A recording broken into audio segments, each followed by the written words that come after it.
तो hello friends. तो आज का हमारा टॉपिक पास्ट कंडीशनल सेंटेंस है।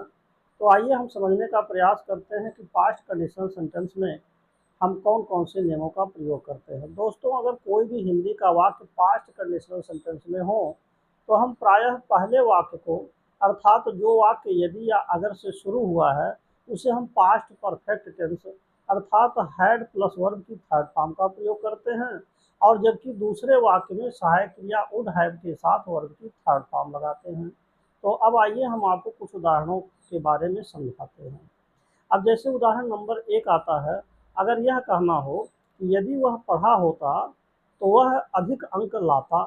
तो इसमें हम पहले वाक्य को पास्ट के परफेक्ट टेंस में लिखेंगे कि जैसे यदि वह पढ़ा होता तो इफ ही हैड रीड, और दूसरा वाक्य लिखेंगे he would have got good marks. अब आइए हम उदाहरण नंबर 2 समझते हैं। यदि वह मेरे घर आया होता तो मैं उसे अपना किताब दिया होता। तो इसका अंग्रेजी अनुवाद करेंगे, if he had come to my home I would have given my book to him. अथवा आप यह भी कह सकते हैं, I would have given him to my book. दोस्तों, पास्ट कंडीशनल सेंटेंस में एक नियम और भी आता है।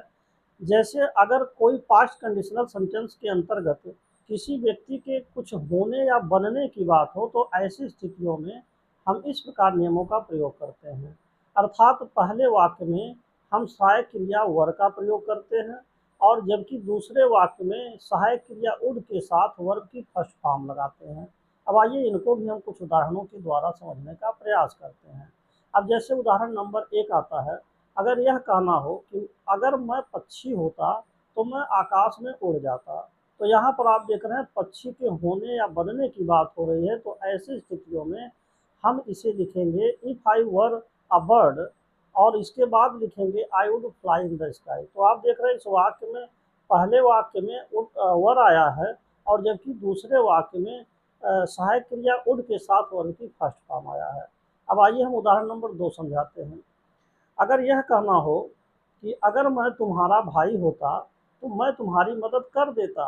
तो इसका अंग्रेजी अनुवाद हो जाएगा, if I were your brother I would help you. तो यहाँ पर आप देख रहे हैं कि जब कोई बात किसी चीज के लिए बनने या होने की हो तो ऐसी स्थितियों में हम पहले वाक्यांश से सहायक क्रिया वर्ब लगाएंगे, और जबकि दूसरे वाक्य में हम सहायक क्रिया उड के साथ वर्ब की फर्स्ट फॉर्म लगाएंगे।